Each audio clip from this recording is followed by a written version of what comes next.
You think lining up a tube makes you a soldier? She's just the Mortar girl. The jeers cut through the training ground, but Clara Hensley kept her grip firm, eyes unshaken. She was just aligning the mortar tube. At least that's what they thought. Then Major Donovan's command cracked the air. Stop! Remove your jacket! Fabric shifted, light struck metal, a hidden medal gleamed on her chest. The laughter collapsed into silence. The recruits froze, eyes wide, unsure of what they had just witnessed. And just as the field held its breath, an alarm siren wailed in the distance. What comes next will turn this drill into something no one expected. Where are you watching from? Comment below. This is Veteran Biker. Comment 1 if you're new, 2 if you've been with us, 3 if you ride with us every week, like, subscribe, and stay to the end. The heat of midday pressed down on the training ground at Camp Ironveil, turning the packed dirt into something that shimmered like metal underfoot. Dust floated in the air with every step of the recruits, clinging to sweat-soaked uniforms and stinging eyes. Orders barked from instructors bounced against the ridges surrounding the field, but among the shouts one figure knelt in silence at the edge of the mortar pit. Clara Hensley was on her knees, both hands steady on the long steel tube sunk into the earth. Her body leaned forward slightly, bracing, the way she had been taught in basic. Around her, the rest of the unit watched impatiently, shifting their weight, muttering, "You see her? That's all she does. Lines it up and acts like it matters." A sneer cut through the crowd. "Mortar girl. That's what she is. Nothing more." Laughter followed, harsh and brittle. Boots scraped in the dirt as a few of them drifted closer, their grins wide, hungry for the reaction they assumed they'd provoke. But Clara did not look up. Her palms pressed against cold iron, fingertips finding familiar grooves. She adjusted the base plate a fraction, angled the barrel to the horizon, and breathed slowly. Another voice joined in, higher, mocking, "Careful now. Don't strain yourself. Wouldn't want our precious tube keeper to chip a nail." More laughter. A hand flicked pebbles into the pit where she crouched. Still, her gaze never wavered. The weapon in front of her demanded accuracy, demanded calm. She gave it both, as though the jeers behind her belonged to some distant world. The instructor didn't interfere. Major Rowan Donovan stood with arms folded, a shadow against the glare, his eyes narrowed on Clara. To the recruits, he seemed indifferent, almost absent. But inside his mind, something was stirring. He had seen hundreds of trainees freeze under ridicule, stumble when the crowd turned cruel. This one did not. She was composed, as if the noise were wind rushing over stone. Her movements with the mortar were deliberate, exact. Too exact for someone with so little supposed experience. Just aligning a tube. Another voice scoffed. What a career. The jeers rolled again, yet Donovan caught something they missed, the way Clara. His jaw tightened, the rhythm of her breathing measured like a metronome. He had been in combat long enough to recognize discipline born of necessity, not classroom repetition. From where Clara knelt, the world narrowed to a ring of metal and the horizon beyond. She adjusted the bipod legs, anchoring them deeper, letting her weight settle into the motion. Her mind catalogued wind direction, the slope of the ground, the subtle vibration under her knees from distant artillery practice. All of it processed in silence. Then a sudden thump, the dull misfire of a nearby crew. A round hit the dirt too close, sending up a cloud of grit and choking smoke. The recruits shouted, stumbling back. Some cursed, others laughed nervously. But Clara simply reached out, steadied her own weapon, and angled it slightly away from the scatter. She didn't speak. She didn't flinch. Donovan's eyes sharpened. Most would have jerked in panic. She hadn't moved like a startled novice. She had shifted with the precision of someone who knew exactly what needed to be done to maintain control. The noise died quickly, the misfire contained, but an uneasy silence lingered. Clara's hands, smudged with soil, clamped down on the tube one last time before she leaned back, waiting. Pathetic, a recruit muttered from behind. She acts like that's real soldiering. The insult might have carried further if not for Donovan's sudden step forward. His boots struck the ground like hammers. The laughter thinned instantly. He said nothing at first, only studied the woman crouched by the weapon, his face unreadable. Clara rose slowly, wiping dust across her sleeve. Her eyes flicked up just once, long enough to meet his. A current of recognition, or was it challenge, passed in that instant. Then her gaze dropped again. Donovan's stare held. He noticed something glint as she adjusted her jacket, a faint flash beneath the folds of fabric at her chest. His brow furrowed, a knot forming in his stomach. She tugged the cloth tighter, but the moment was already burned into his vision. Not a button, not a pin, but something heavier, sharper. He had seen medals in his years, commendations, badges of courage. This did not resemble any of those. The recruits didn't catch it, distracted by their own whispers, but Donovan had, and once seen, it could not be ignored. He stepped closer, voice low but firm. "Stop!" The chatter stilled, heads turned. Donovan's tone sliced through the humid air, cold and commanding. "Remove your jacket." For the first time that day, Clara hesitated. Not long, just enough for the silence to deepen. Her hand froze on the seam of her uniform.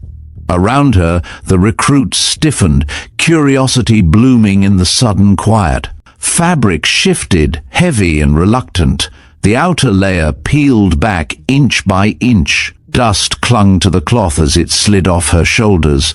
Then, caught in the sunlight, the gleam returned. This time undeniable, a medal.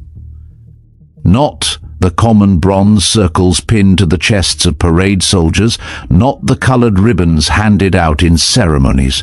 This was older, darker, its edges etched with symbols few here had ever seen. The laughter that had filled the air minutes earlier drained away as if the ground had swallowed it. The recruits gaped, their voices gone. Eyes darted from the medal to Donovan's face, searching for a clue, a reaction. Donovan's jaw tightened. He knew enough to recognize what should not exist.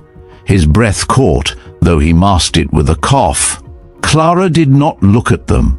She adjusted the mortar tube again, calm as ever, as if the secret pinned to her chest carried no weight at all. In that suspended silence, the only sound came from the wind brushing the dirt, carrying with it the faint tang of smoke from distant exercises. And then, like a knife slicing the moment in two, a siren howled across the camp. The recruits jolted, twisting toward the source. The alarm's shriek echoed off the walls, urgent, relentless. What had begun as a simple training exercise now trembled on the edge of something else entirely.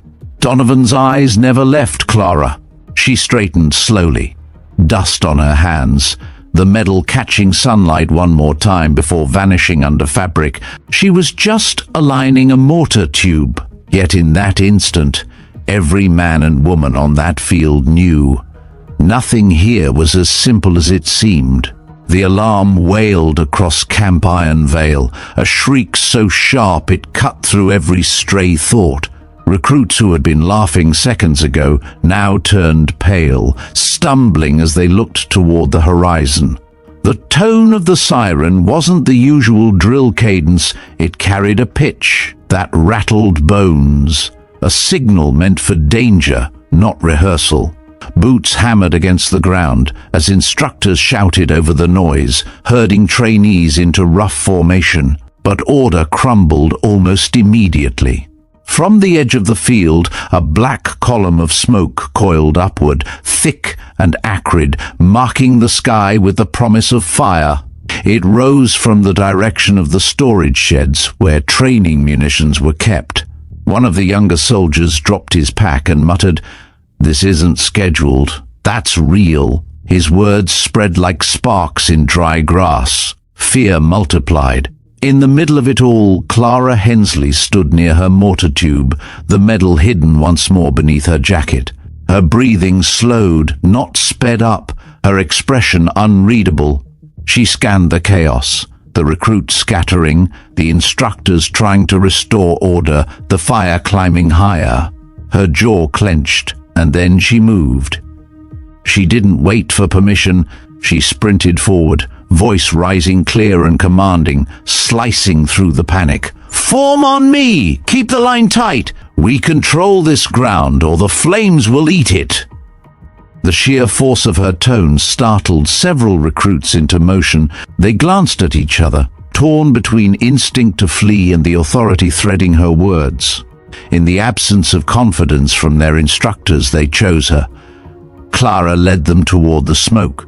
Heat washed over as they neared, the crackle of igniting wood swelling into a roar. One shed door had already collapsed, spilling sparks into the dirt.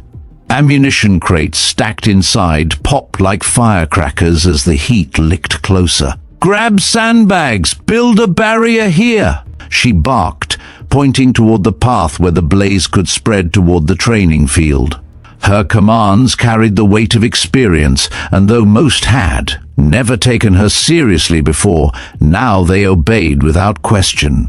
Hands dug into the earth, hauling heavy sacks, slamming them down in rows. Clara bent low, dragging one herself, muscles straining. Her hair clung damp to her temples, but her eyes never left the growing fire line. Major Donovan pushed through the crowd, barking orders of his own. "Get back! This area is compromised!" But the recruits were already moving under Clara's lead, their fear replaced by urgency. He stopped short, watching as she directed them with precision no handbook could teach. Another explosion rippled from inside the shed, rattling the ground. A crate split, flinging fragments across the dirt. Clara shielded her face, then spun to the nearest cluster of soldiers. "Stay low! Keep your heads down and keep moving!" They did. The line of recruits thickened, forming a crude wall of sand and grit. Sweat poured down their faces, but there was a strange energy among them. Now, not panic, but focus, borrowed from the steadiness in her stance. Donovan's lips pressed tight. He wanted to pull her out, to assert his rank, yet he couldn't deny the results unfolding before him. Under her lead, the once disorganized mass of trainees had found direction. Another shed caught, a plume of flame twisting into the sky. Clara's gaze flicked toward the wind, measuring its push. She grabbed a flare from the supply crate at her feet, snapped it to life, and hurled it into the dirt between the fire and the recruits. Red smoke blossomed, thick and curling, drifting across the line like a curtain. "That's our shield!" she shouted. "Stay behind it, keep stacking." The crimson haze cloaked them, cutting visibility but blocking the worst of the heat. Recruits coughed, but they held their ground, sandbags thudding into place. From the other side of the smoke, instructors finally rallied, hauling hoses and shouting into radios. But the first wall had been made, and it had been Clara's doing. Donovan stepped into the haze, his silhouette stark against the fire's glow.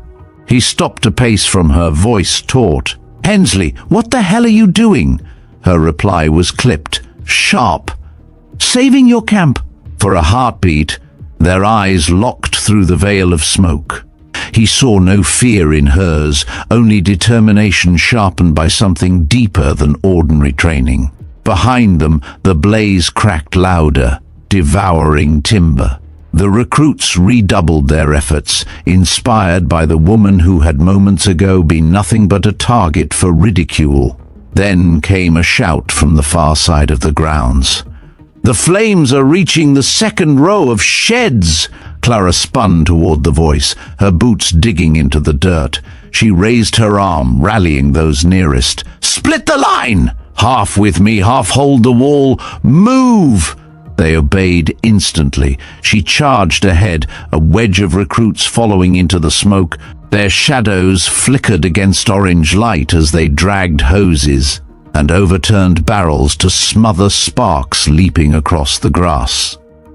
Donovan followed slower, conflicted.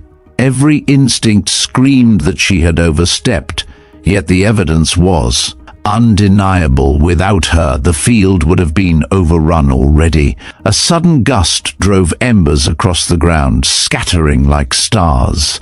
Clara dropped, rolling a sandbag over the nearest patch, stamping it out. Her shoulders heaved, but she rose again, voice steady. "Don't let it jump! Cut it here!" The recruits mirrored her, stomping and smothering until the embers hissed into silence. For a moment hope sparked, but then the largest blast yet erupted from the first shed, a thunderous crack that threw a shockwave across the field. The recruits hit the ground. Clara staggered, but stayed upright, shielding a younger soldier behind her. The smoke tore open with the blast, revealing the chaos in stark relief. Fire raging, out of control, supplies collapsing, and the line of trainees stretched thin. Donovan's jaw hardened. He barked into his radio for reinforcements, but he knew they wouldn't arrive in time to make the difference. His eyes cut back to Clara, her face streaked with ash, her hands raw from hauling sandbags, and something inside him shifted. This was no accident of composure. This was muscle memory, the reflexes of someone who had lived in fire before. He remembered that flash beneath her jacket, the metal glimpsed in sunlight. His mind connected the pieces he wished he could ignore. Clara shouted again, her voice ragged but fierce. "Hold your ground!" The wall holds, or the camp falls. The words rang with more than desperation. They carried conviction, the kind that forces people to stand when every instinct tells them to run. The recruits rose, coughing, eyes stinging, but they lifted sandbags, hauled hoses, fought as if their lives depended on it, because now they did. The fire line shuddered, slowed. The smoke curtain thickened as more flares were struck, spreading color across the choking air. Against all odds, the chaos was bending into something like order, and Donovan, standing in the heart of it, felt the weight of revelation pressing against him. Clara Hensley was not what she seemed.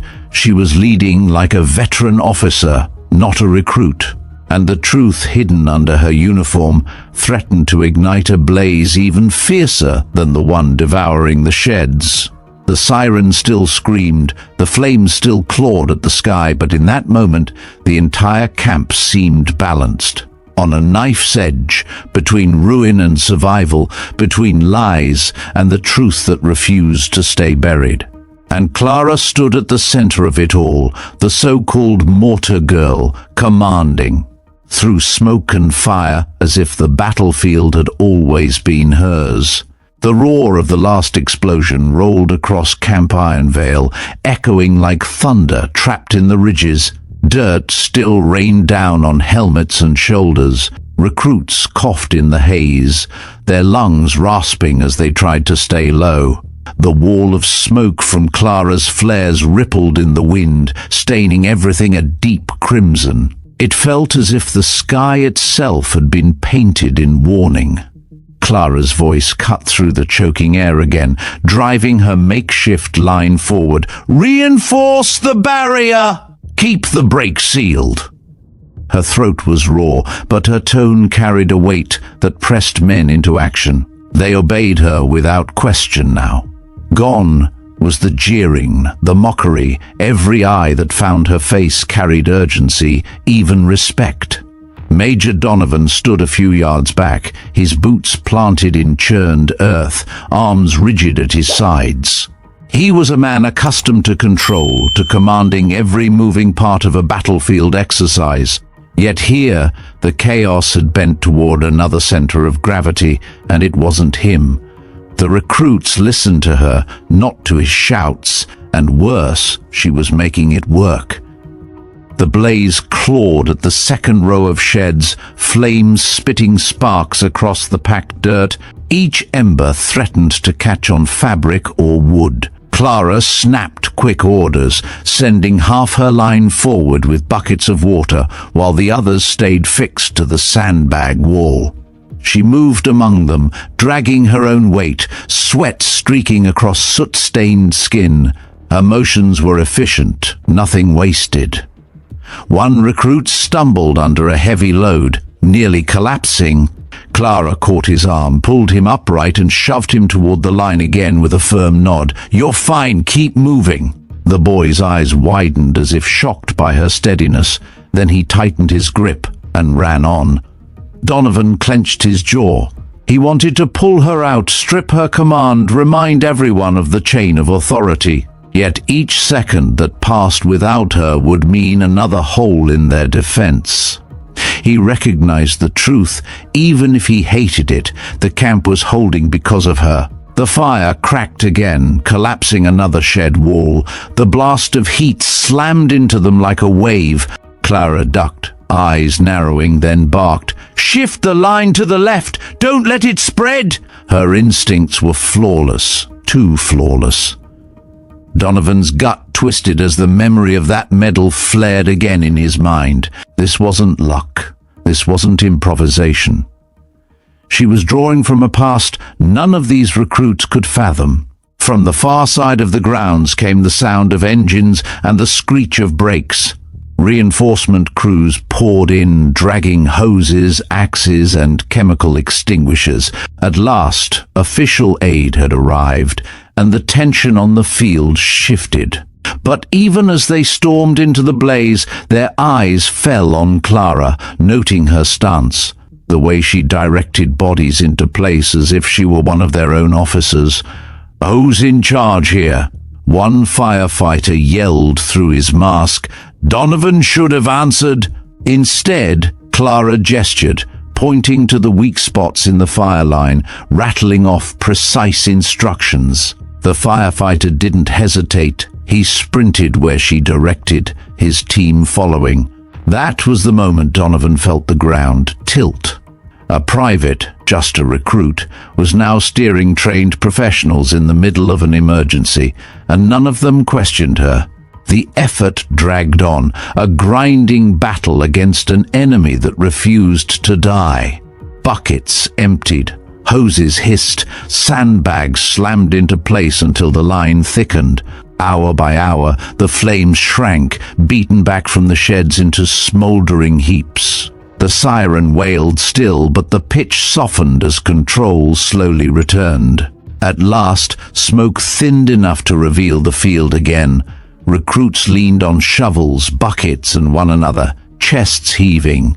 The fire no longer threatened to consume the camp. The worst had passed, but Donovan's gaze wasn't on the charred ground. It was on Clara. She stood at the front of the exhausted line, shoulders squared, soot streaking her face. She looked less like a trainee than a commander surveying the aftermath of battle. And when she exhaled, the weight in that breath wasn't relief. It was recognition, as if she'd stood in this place many times before. The recruits began to murmur. Words of awe spread where once there had been scorn. A few clapped her on the shoulder as they passed, their eyes lingering on her in a way they never had earlier. The mocking nickname, Mortar Girl, vanished from their lips, replaced by silence, tinged with reverence. Donovan stepped forward, his presence pulling the attention back to him. He stopped only a pace from Clara, close enough to see the ash clinging to her lashes. His voice was quiet but iron hard. "In my office, now." The recruits glanced at each other, uncertain. Clara didn't argue. She simply gave one last instruction to the nearest soldier. Check the wall. Make sure no gaps remain before walking toward Donovan without hesitation. The two disappeared from the smoke-stained yard the recruits left behind, whispering, their curiosity mounting like pressure in a sealed chamber. Inside the command post, the air was cooler, filtered, carrying none of the smoke that had choked the training ground. Donovan closed the door behind them with a snap. The silence that followed was heavy, vibrating with unspoken questions. Clara stood at attention without being told, her uniform grimy, but her posture unwavering. Donovan circled her slowly, his eyes raking over every detail. Finally, he stopped in front of her, arms crossed. "You're going to explain," he said. "Right now." Her expression didn't change. "Explain what, sir?" His voice dropped to a near growl. "Don't play dumb with me. You gave commands out there like a field officer. You handled that fire like a combat operation. And then there's this." He jabbed a finger at her chest where the medal had gleamed earlier. "I saw it. That insignia doesn't exist. Not officially." "Not anymore."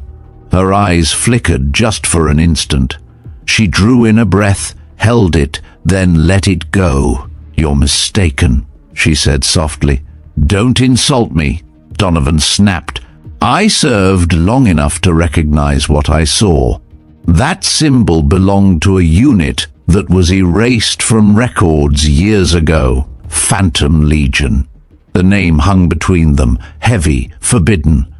Clara's silence was confirmation enough. Donovan stepped closer. "Who are you, Hensley? And how the hell did you end up here, hiding in plain sight?" Her jaw clenched, but still she didn't speak. The stillness stretched until Donovan slammed a hand on the desk between them, the crack echoing through the room. "You owe me the truth," he barked. "Because right now, my recruits follow you more than me. And if that's going to happen, I need to know why." Clara lifted her chin slowly. Her voice, when it came, was low but steady. "I didn't come here to lead. I came here to disappear.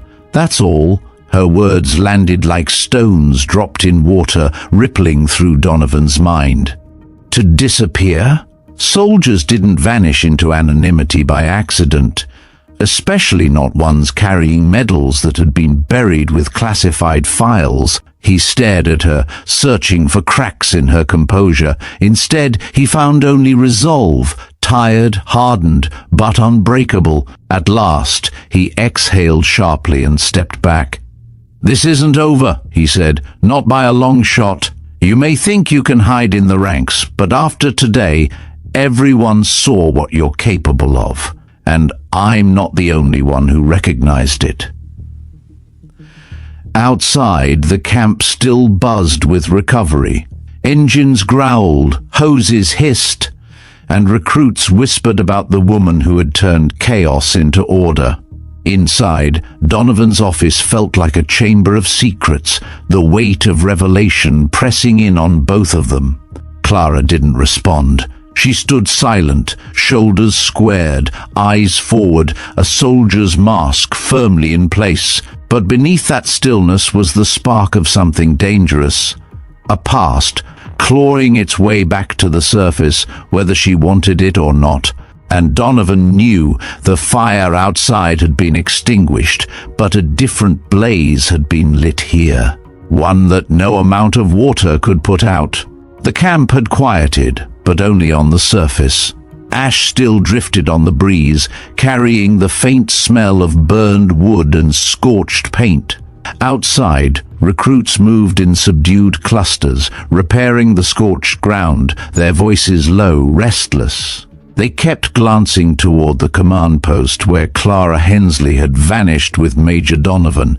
Rumors already swirled, half-whispered stories about how she had held the line when the flames broke. Loose, about the strange insignia that had flashed once on her chest before disappearing again. Inside the office, the tension hadn't faded. It had grown sharper, compact, filling the corners of the room. Donovan leaned against his desk, arms folded, his eyes never leaving Clara. She stood as if carved from stone, hands at her sides, uniform streaked with soot, but her bearing unchanged. The silence stretched, neither willing to surrender the next word easily. Finally Donovan spoke, his voice lower than before, deliberate.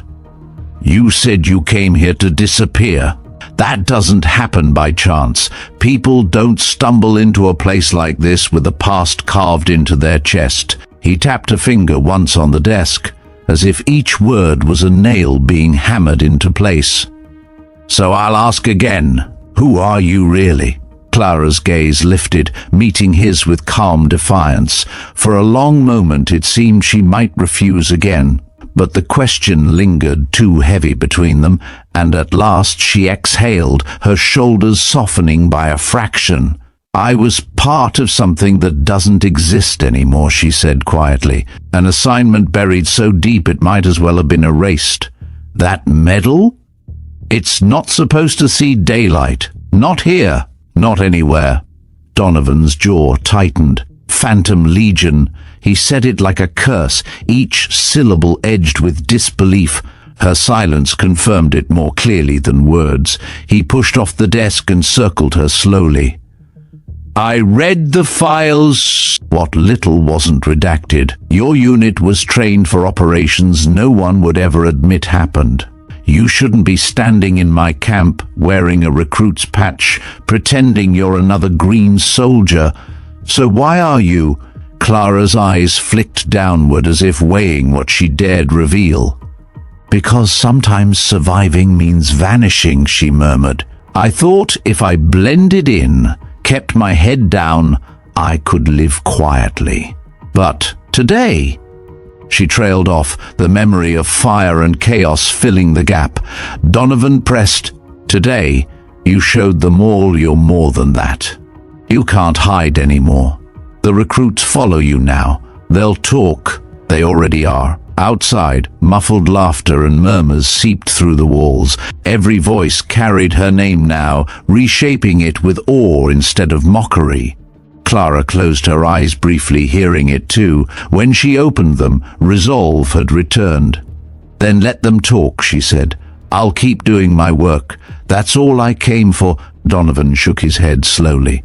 "No, you can't just bury this. That fire was one thing. But if word spreads about what you carry, this camp will become something else entirely. Questions will come from above. And you and I both know what happens when command catches a scent of something they buried." Clara's hands curled slightly into fists at her sides. She knew. She had lived it before. The door banged open suddenly. A figure stepped in without knocking. Lieutenant Keller, his face still, streaked with grime from the fire, eyes sharp with recognition. He froze when he saw Clara standing there. For a heartbeat, no one moved. Then Keller's voice cracked the silence, rough and certain. "It's her." His eyes fixed on the spot where the medal had been. His breath quickened.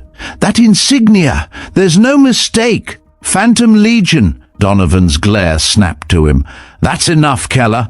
But Keller's gaze never left Clara. His hands trembled slightly as memories washed over him, dragging ghosts into the room. "I saw that emblem once before, years ago. A briefing I wasn't supposed to attend. They said the unit was wiped out. Every last one. And yet," his voice broke, "you're standing here." Clara didn't flinch. Her voice stayed steady. "You should forget what you think you know." Keller laughed harshly. Disbelief etched across his features. "Forget? How do you forget seeing a ghost walk into your camp?" "They'll want answers, Donovan. You can't hide this." The Major's hand slammed against the desk again, silencing him. "Get out." But Keller lingered a moment longer, eyes burning into Clara. "The Legion isn't dead," he whispered, half in awe, half in fear. "And if she's here, then nothing we thought was buried ever stayed buried." Then he turned and stormed out, the door crashing behind him. The office fell silent once more, but the damage was done. Donovan's face was carved in grim lines. Clara stood unmoving, though inside her thoughts raced. If Keller recognized her, others might too. The cover she had clung to was fraying faster than she could mend it. Donovan exhaled heavily. This is spiraling. If Keller runs his mouth, command will come down on us. And when they do, they won't just ask questions. They'll drag you back into whatever hole they pulled you from. Clara's eyes hardened. Then I'll do what I've always done. Adapt, survive. Donovan stared at her for a long moment, then shook his head. You're not making this easier for either of us. Outside, footsteps thundered as recruits shifted to new tasks, but their voices rose now with a different tone. Clara could hear it. Fragments of her name, spoken with reverence, even awe. The sound cut her deeper than insults ever had. She turned back to Donovan. You said I can't hide anymore. Maybe you're right, but that doesn't mean I have to let them own me again. His eyes narrowed. You think you can fight both the camp's rumor mill and the weight of classified history? That medal alone could topple your disguise. Her lips pressed into a thin line. It's just metal. What matters is what I choose now. The conversation ended there, heavy with unfinished edges. Donovan moved to the window, staring out at the recruits gathered in the yard there, faces still lit with the fire's reflection, even though the flames had died. Clara remained rigid, a figure of quiet defiance in the middle of his office. For the first time since the alarm had sounded, the Major felt something colder than smoke. Curling around his thoughts, a realization that the true blaze had only just begun. Clara Hensley was no longer invisible. She was a spark dropped into dry tinder, and the camp around her was already beginning to burn in ways no hose or sandbag could control. And outside, whispers carried her name like a banner, growing louder with every passing minute. The camp didn't sleep that night, though the flames had been smothered and the alarm silenced. Long after the last hose was reeled in, conversations buzzed in hushed corners. Recruits gathered in small circles, replaying every command they had heard shouted during the fire. Her name slipped across lips with newfound weight. Clara Hensley. No longer just the quiet one crouched by a mortar tube. She had become the question mark at the heart of Camp Ironveil. At dawn, the yard bore scars of the blaze. Charred beams lay twisted like blackened bones, the smell of smoke still clinging to the air. Soldiers moved through the wreckage with shovels and tools, their chatter subdued but persistent. Every so often, one of them would glance toward the barracks where Clara had retreated, their eyes filled with something between admiration and unease. Inside, Clara sat on her bunk, hands clasped loosely between her knees. Her uniform, cleaned hastily, still carried faint smudges of ash. Around her, recruits stole quick looks, whispering behind cupped hands. She could feel their stares even without meeting their eyes. Some held curiosity, others suspicion, but all of them had changed. They no longer dismissed her. They waited, as if expecting her to act again when the next crisis struck. Donovan entered the barracks without warning. His presence cut conversation short, like a blade slicing through fabric. His gaze swept the room once before settling on her. Outside, he ordered, voice flat. Clara rose without a word. The recruits parted for her as she followed him out into the morning air. The camp stretched quiet before them, the rising sun bleeding pale light over the smoking ruins. Donovan stopped near the edge of the parade ground. His hands rested on his hips, his jaw rigid. Keller's already filed a report, he said. He claims he saw the insignia himself. I shut him down, but it won't hold. Someone higher up will come sniffing." Clara's expression didn't flicker. "Then let them—" "That's not an option," Donovan snapped. "You don't understand. Phantom Legion isn't a name you toss around lightly. It was erased for a reason, and if they believe one of its ghosts has reappeared, they'll tear this place apart to confirm it." Clara's eyes narrowed slightly. "So what's your plan, Major? Hide me? Hand me over?" His silence said enough. The tension hung until voices carried across the yard. A group of recruits jogged past, saluting as they caught sight of Donovan, but their eyes slid to Clara, lingering, filled with questions they dared not speak aloud. One of them muttered, too low for the Major to catch, but clear enough for her, Legion. The word struck like a spark in dry grass. She felt it spread, carried on whispers, threading itself into the very air of the camp. Later that day, Donovan assembled the recruits in the charred yard. The ground was blackened, the sky clear. He addressed them with his usual authority, outlining the steps for rebuilding and discipline. Yet throughout his speech, Clara noticed how their attention drifted, not away, but toward her. Every pause seemed to pull their gazes in her direction, as though they waited for her to speak instead.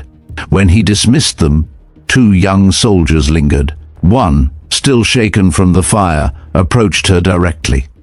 "Hensley," he said, his voice respectful now. "Back there, how did you know what to do? Nobody else could have commanded like that." Clara met his eyes evenly. "You don't need to know how," she said. "You only need to remember that you stood your ground." The boy nodded quickly, as though accepting a lesson before hurrying away. His companion whispered something excitedly as they disappeared. Clara knew the story would grow taller with every retelling. That evening, the officers gathered in the strategy tent. The atmosphere bristled with unease. Maps of the camp lay pinned to the table, dotted with notes about the fire, but the conversation kept drifting back to her name. Donovan stood at the head, trying to redirect them, but suspicion was alive in the room. "She took charge," one captain said. "The recruits followed her, not us. That isn't normal." "She carries something," Keller added sharply, his eyes flicking to Donovan. "I saw it. I know what I saw."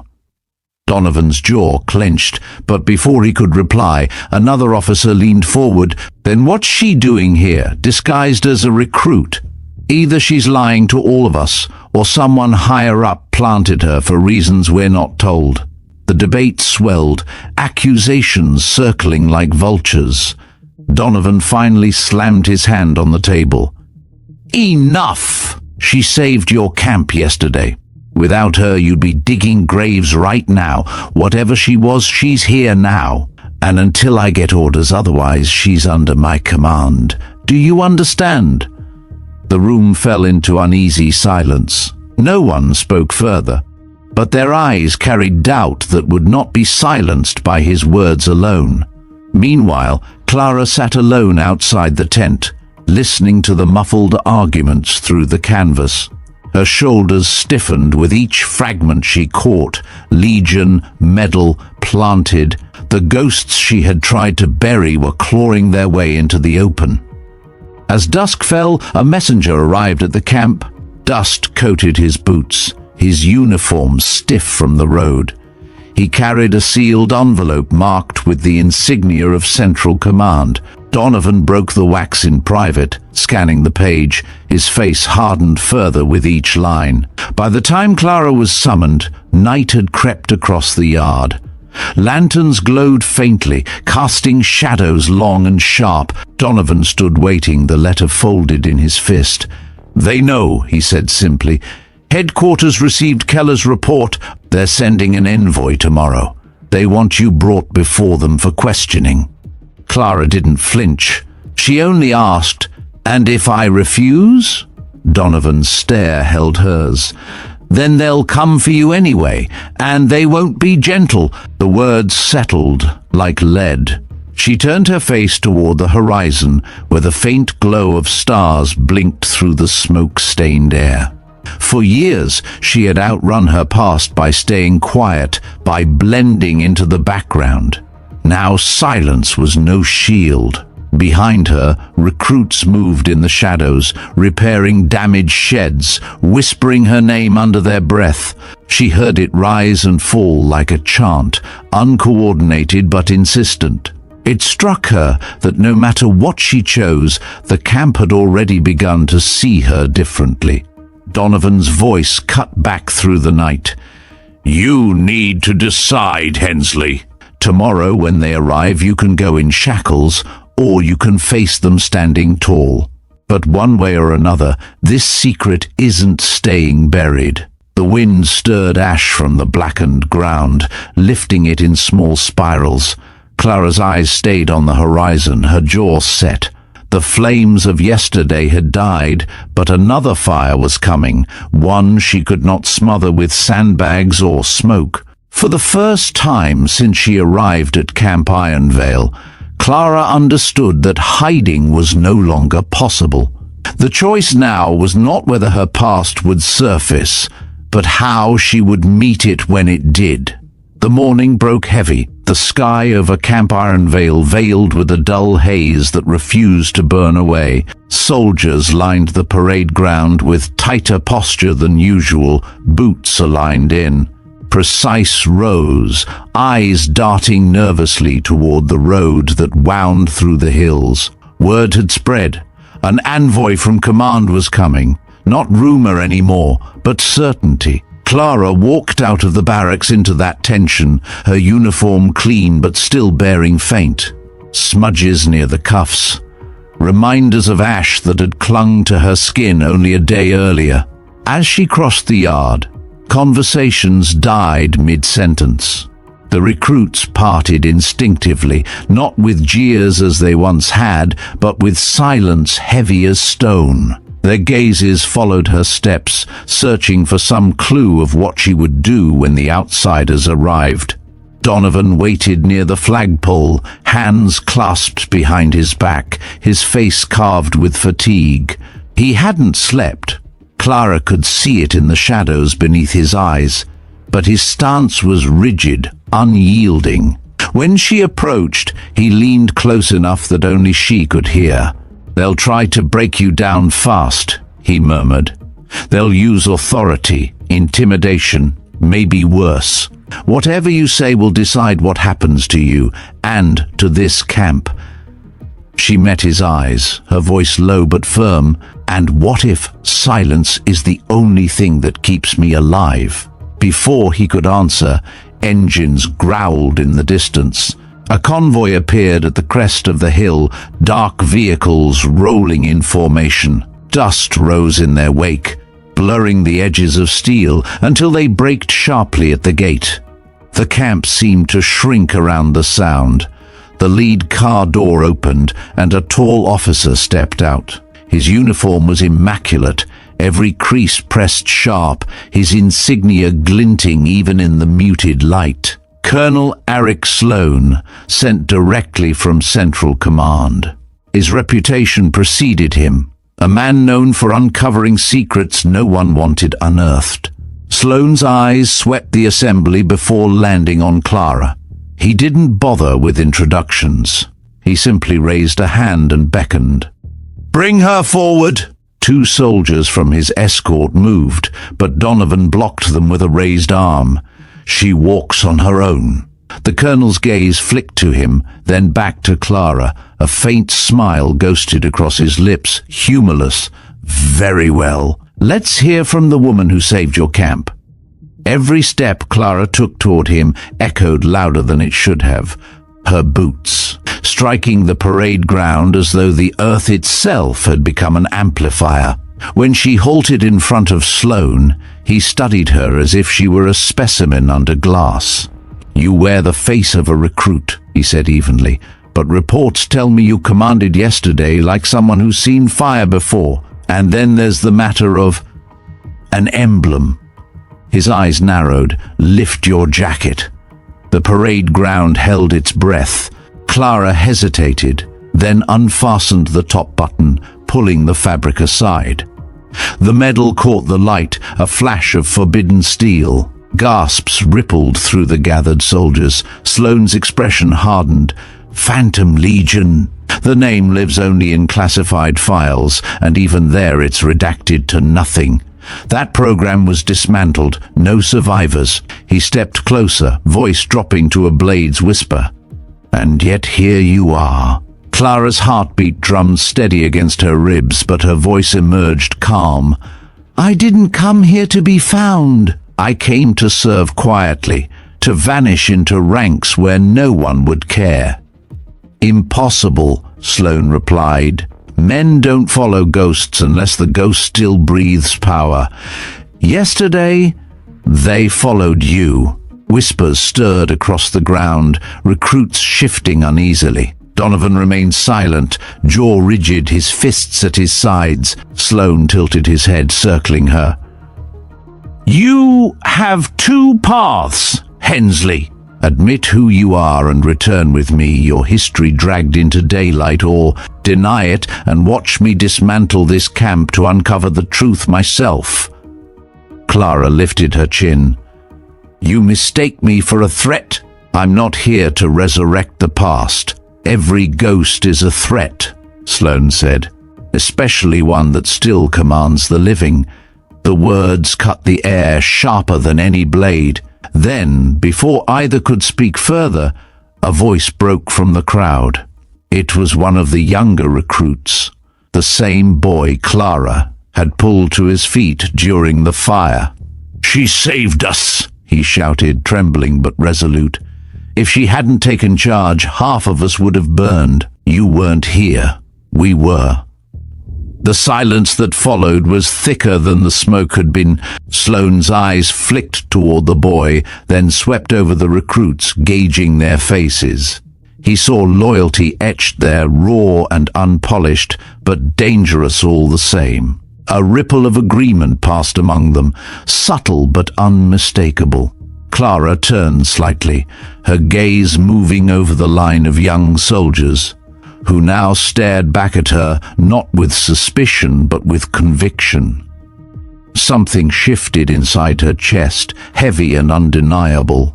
She could no longer pretend to be invisible. Sloane's voice returned, cold. "So that's it. They already believe. Whether you like it or not, the Legion lives through you." Donovan stepped forward at last, his tone sharp. "Enough. If Command wants answers, you'll take them from me, not from someone who earned this camp's respect by saving lives." But Sloane only smiled faintly. Respect is fickle, fear is permanent, and fear will decide how this ends. He turned back to Clara, his gaze like iron. "Tonight you will come with us. If you resist, I'll ensure this entire camp is punished for your defiance." The recruits stiffened, outrage flickering across their faces, but Clara lifted a hand slightly, silencing them before they spoke. Her voice was clear, ringing across the yard. "If going with you keeps them safe, I'll go." The words landed heavy. Donovan's head snapped toward her, disbelief flashing in his eyes, but she held his stare calmly. The colonel nodded once. "Wise." He gestured to his escort. "Prepare transport." At dusk, the vehicles growled to life again, engines rumbling like beasts waiting to devour. The recruits remained frozen, watching Clara as if she were being carried toward execution. She gave them no sign of fear, only the same unshakable steadiness she had shown when fire raged around them. When Sloane finally turned away, Donovan caught her arm, his grip firm. "This isn't over," he muttered fiercely. "You're not walking into their hands without a fight. Not if I can stop it." Clara met his gaze, and though her face remained calm, her words carried quiet steel. "Then be ready, because once they take me, the truth won't stay buried anymore." The sun dipped lower, shadows lengthened, and the camp braced for a confrontation none of them had trained for. The fire they had survived was only a prelude. The real battle, one fought not with flames, but with secrets and power, was waiting at nightfall. Dusk crept over Camp Ironveil with a weight heavier than the smoke from the ruined sheds.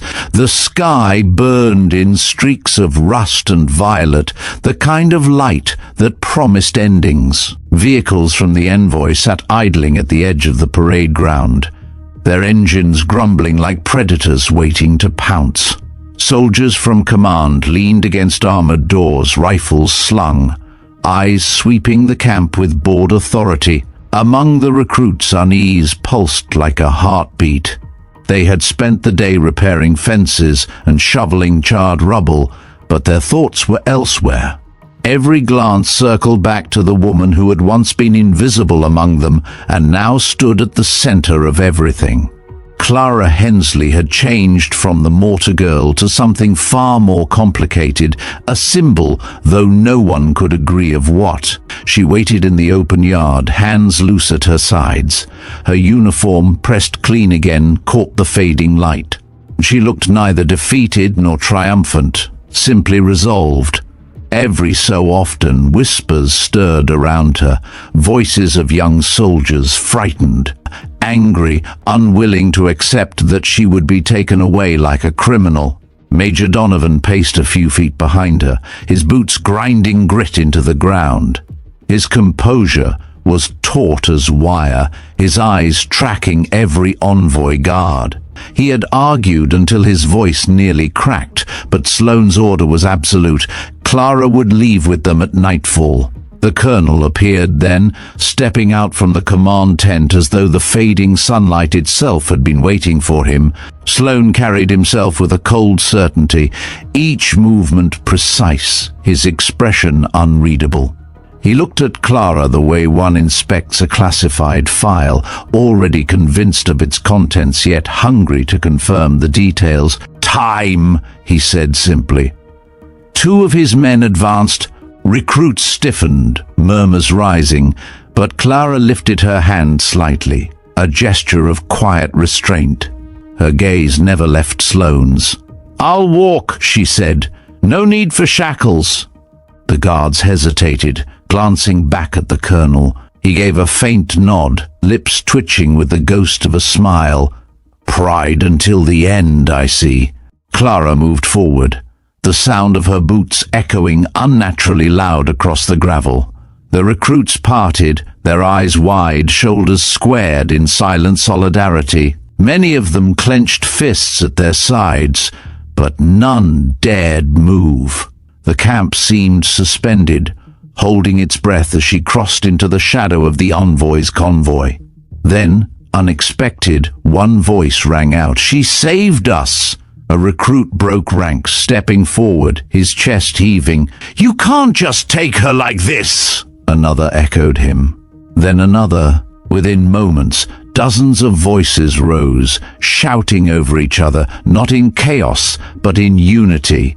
The yard vibrated with their defiance. Clara stopped in her tracks, turning her head just enough to see them. Their faces were young, smeared with soot and fatigue, yet lit by conviction. Sloane raised a hand and his escort lifted rifles in response. The parade ground froze again, the sudden threat slicing through the air. Donovan's hand drifted toward his sidearm, his jaw clenched so tight it looked carved from stone. Clara stepped between the lines before the standoff could ignite. Her voice cut across the noise, calm but forceful. "Enough. Stand down." The recruits faltered, torn between loyalty and discipline. Slowly, reluctantly, their voices faded. Weapons remained raised for a moment longer before Sloane lowered his hand and the rifles tilted back toward the dirt.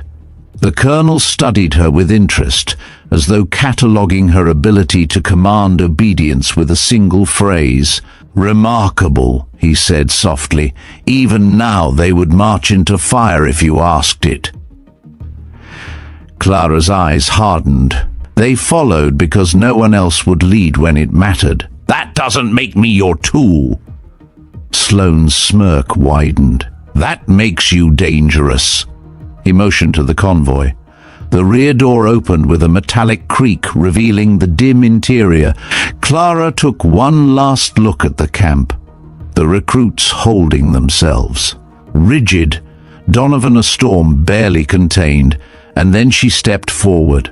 But before she could climb inside, Donovan's voice cracked the night. "This isn't right." Sloane turned, his gaze sharp. "Careful, Major." Donovan moved closer, his voice louder now, directed at the recruits as much as at the envoy. "She's no traitor. Yesterday, when the fire threatened to swallow this camp, she saved it. You all saw it, and now they want to drag her away in silence. Ask yourselves why." The recruits shifted uneasily. A murmur rippled again, fiercer this time, anger bubbling at the edges. Clara shook her head, speaking low, meant only for Donovan. "Don't do this, not here. They'll suffer for it." But his voice carried anyway, stubborn and unyielding. "If command fears her so much, it's because they know what she represents. Not a ghost, but proof that what they tried to bury still lives." The colonel's hand lifted again, but before he could give the order, Clara placed herself squarely in the middle. She raised her voice to the recruits, steady and measured. "You owe me nothing. Do not risk your future on my past. Stand down, all of you." Her words landed heavy, pulling them back from the edge. One by one, shoulders slumped, fists unclenched. The camp fell into silence once more. Sloane's eyes glinted with cold triumph. "Good soldier," he said. Clara turned toward him fully, her tone ice. "I didn't say it for you." And with that, she climbed into the vehicle. The door slammed shut behind her, muffling the camp, leaving only the rumble of engines as the convoy prepared to depart. Donovan stood frozen, every fiber of his body screaming to act. The recruits looked at him, waiting, searching for direction. His fists opened and closed, the weight of responsibility crushing him. At last, he forced himself to stand rigid, watching as the vehicles rolled toward the gate, carrying Clara into the night. But in the eyes of the recruits, something irreversible had taken root. They had seen the Legion's shadow in her, and no amount of orders could erase it. As the taillights vanished into the dark, whispers began again, low, urgent, unstoppable. Clara was gone from Camp Ironveil, but her presence lingered like embers refusing to die. Every soldier who had followed her during the fire now carried a piece of that defiance in their chest. And Donovan knew, as he stood beneath the dimming sky, that this was not the end. It was the spark of a storm that command itself might never be able to contain. The convoy pushed into the night, its engines humming a low, relentless dirge. The road out of Camp Ironveil wound through blackened ridges, and the rhythmic thud of tires over uneven stone marked every mile. Clara moved farther from the soldiers she had led. Inside the armored vehicle, the air was stifling. No windows, only dim red lights casting hard shadows across her face. 2 guards sat opposite, rifles resting on their knees, eyes fixed on her as if staring long enough could keep her contained. Colonel Sloane sat beside her, relaxed in posture but sharp in gaze. He had barely spoken since she climbed aboard, choosing silence as his weapon. But when the camp's lights vanished behind them, he leaned closer. "You could have roused them," he said calmly. "One word and that camp would have risen against me, yet you told them to stand down. Why?" Clara met his eyes without blinking. "Because they're young. They deserve a chance to grow without being crushed by battles they don't understand." Sloane's lips curved faintly, pragmatic, almost noble. "But don't pretend it wasn't also self-preservation. You know as well as I do, if they'd resisted, I would have left bodies on the dirt." She said nothing. The truth was obvious enough. The convoy rolled on for hours, the terrain growing rougher, the road narrowing between jagged cliffs. The night pressed close, broken only by the faint gleam of headlights bouncing off stone. Clara sat motionless, her breathing steady, but her thoughts churned beneath the calm exterior. Every instinct told her that once they delivered her into Command's hands, there would be no more quiet existence, no more hiding among ordinary soldiers. She wasn't wrong. At a checkpoint cut into the ridge, the convoy slowed. Floodlights bathed the rock walls, revealing concrete bunkers and guards in heavier gear. Clara recognized the type of post. It wasn't just security, it was containment. Sloane gave a brief order, and the vehicles rolled through. Inside the fortified compound beyond the gate, she was escorted into a low building. The corridors smelled of oil and iron, the hum of generators vibrating through the walls. Doors clanged shut behind her, one after another, sealing her deeper into a place built to erase people quietly. In a stark chamber, she was ordered to sit at a steel table. Sloane remained standing, hands behind his back. "You know what comes next," he said evenly. "Interrogation. Deconstruction of identity. They'll want details you've kept buried. Missions, names, every shadow you ever walked in. Deny it if you like. The walls here don't forget." Clara leaned back, folding her arms across her chest. "And what if there's nothing left to take from me?" Sloane studied her, the faintest trace of curiosity edging his otherwise cold demeanor.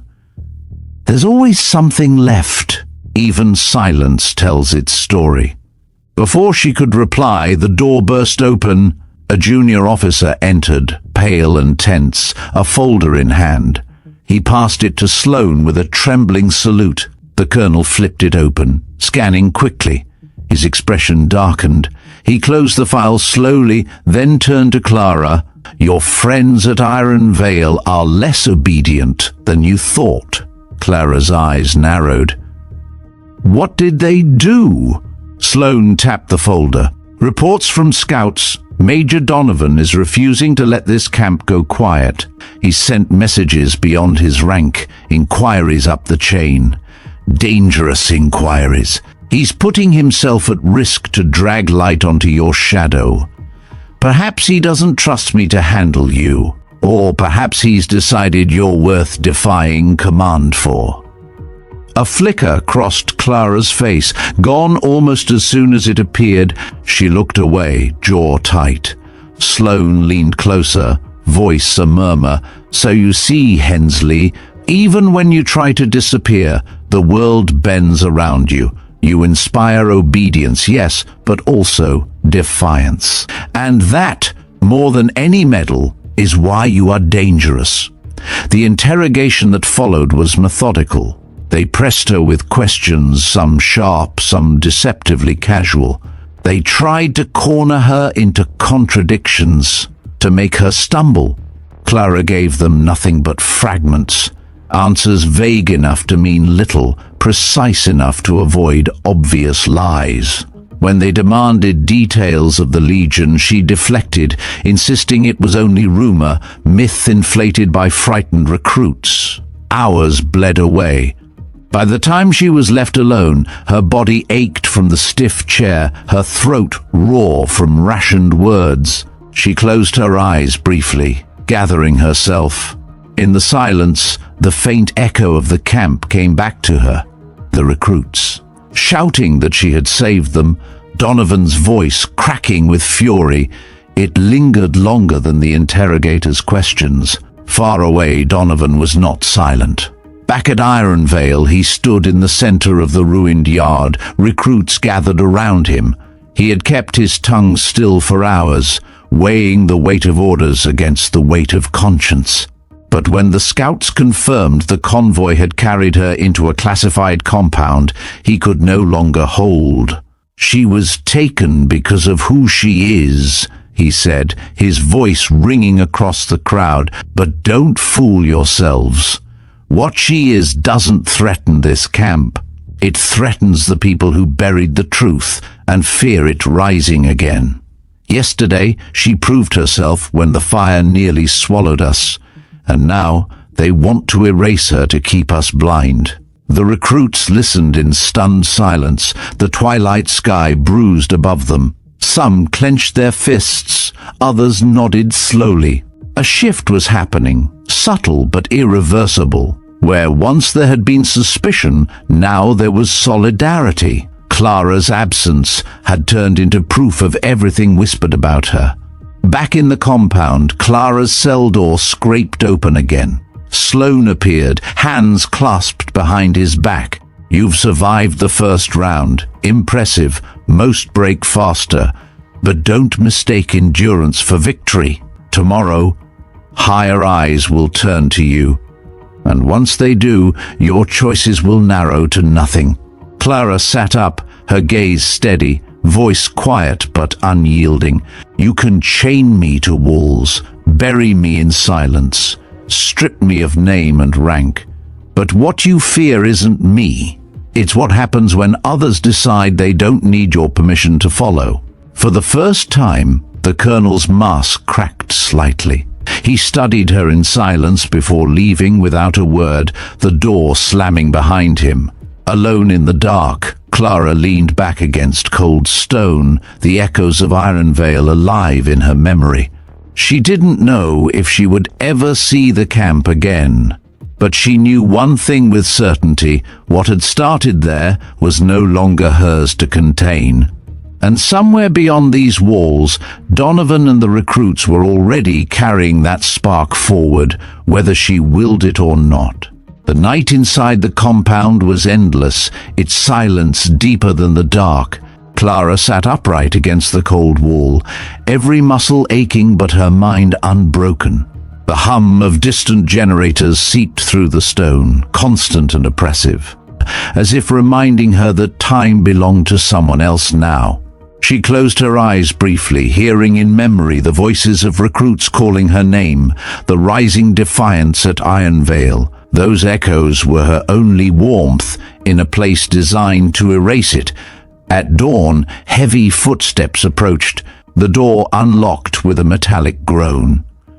2 guards entered, weapons held casually but with readiness. Behind them strode Colonel Sloane, his uniform immaculate, his face calm as if the long night had cost him nothing. He carried a folder tucked under one arm. "On your feet," he ordered. Clara rose without hesitation. She did not salute, did not speak. They marched her into a chamber brighter than the last, its walls gleaming steel, its table polished to a cold shine. At the far end sat 3 officers Clara didn't recognize, figures from beyond the camp, men and women who spoke for command itself. Their insignia carried weight that could crush a career with a gesture. Sloane placed the folder on the table, flipping it open with deliberate care. "This is Clara Hensley," he began, "recruit at Camp Ironveil. But as you've heard, there's reason to believe she isn't who she claims to be." He turned his eyes to Clara, sharp as glass. "She carries the mark of the Phantom Legion." The room shifted with the weight of the name. One of the officers leaned forward, fingers steepled. "That program does not exist," she said. Her voice was precise, clipped. Clara held her ground. "Then there's nothing for you to fear." A second officer, older, scar down his cheek, snorted. "Yet a camp of recruits would have burned without you. You commanded them like seasoned troops.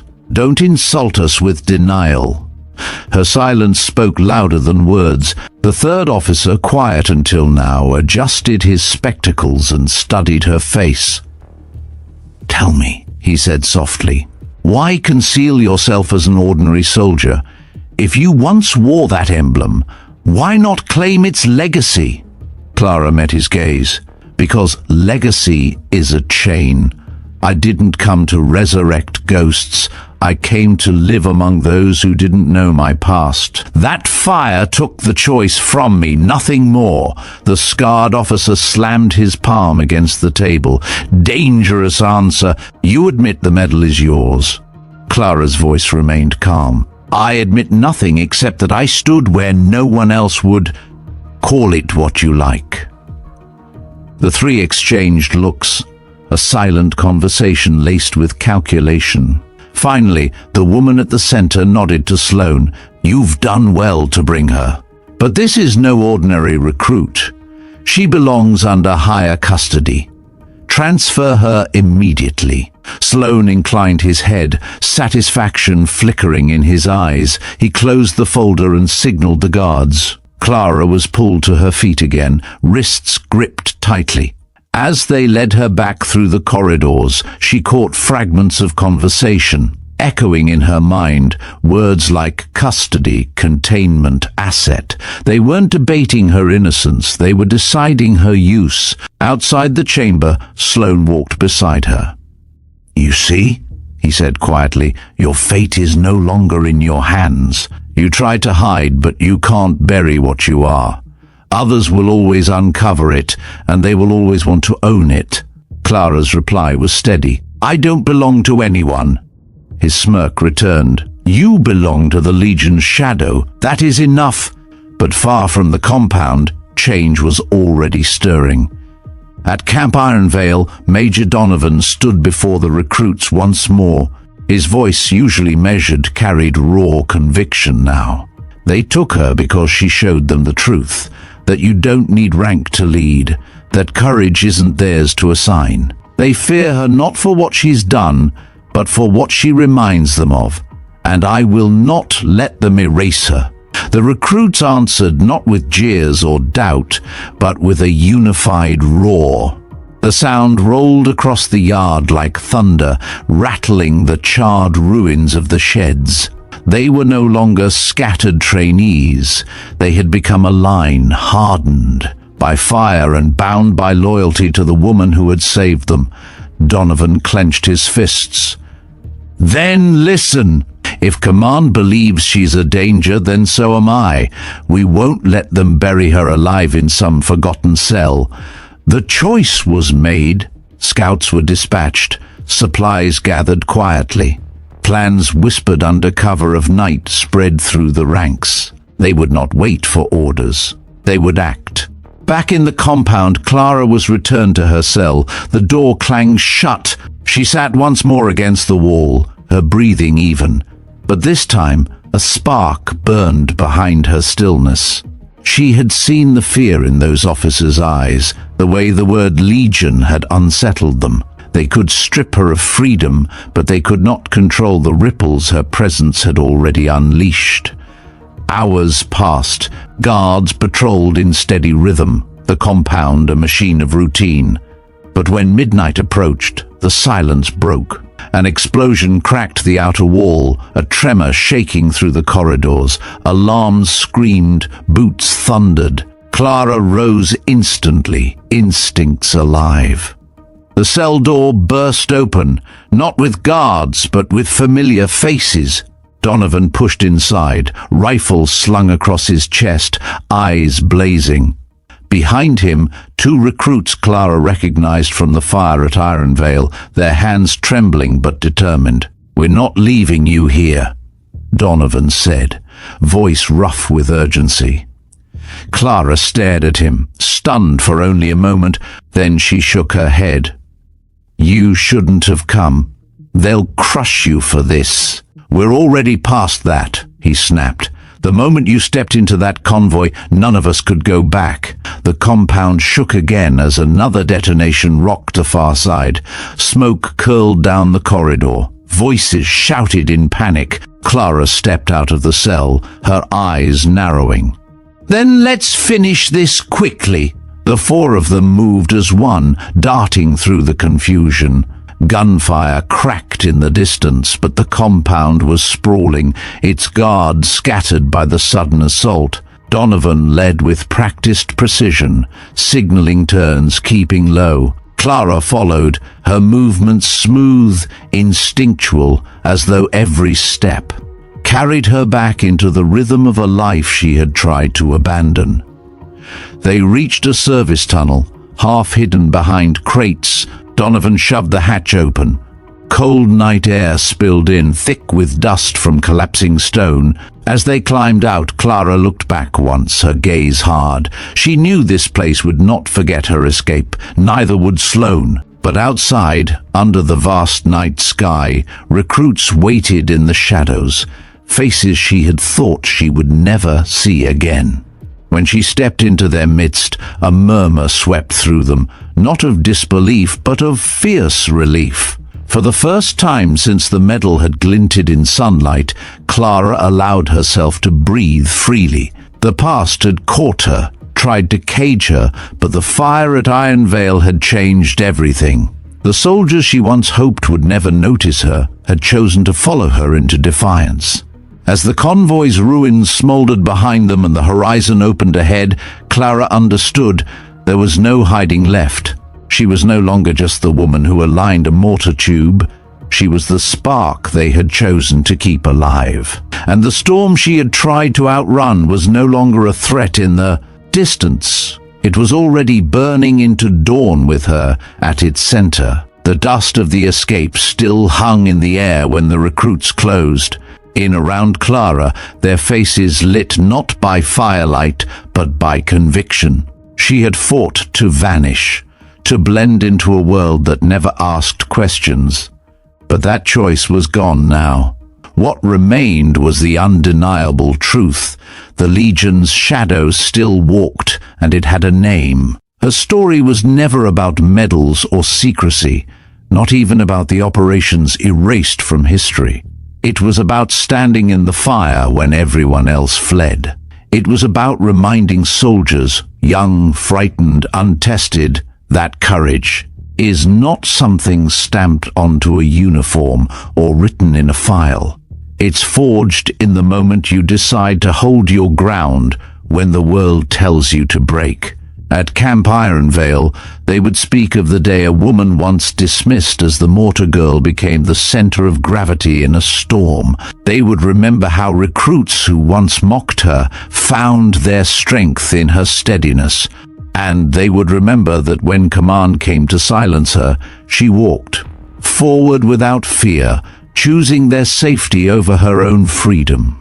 That is what transformed whispers into belief and belief into loyalty.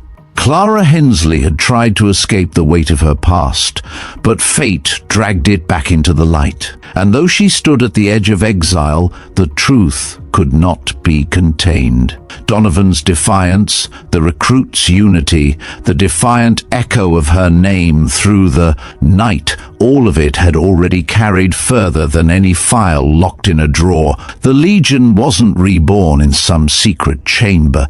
It lived in every soldier who had seen her take command without permission, without rank, without hesitation.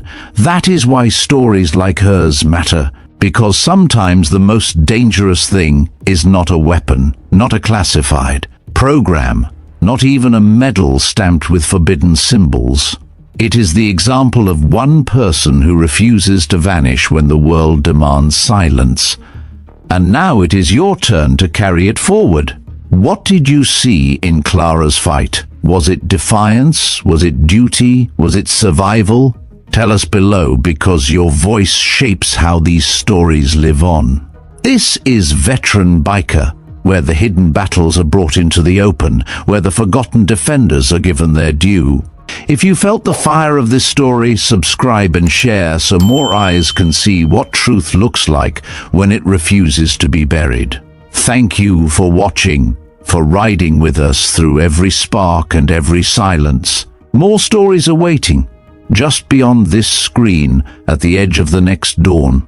Stay with us and never forget, legends don't disappear. They rise when the world needs them most.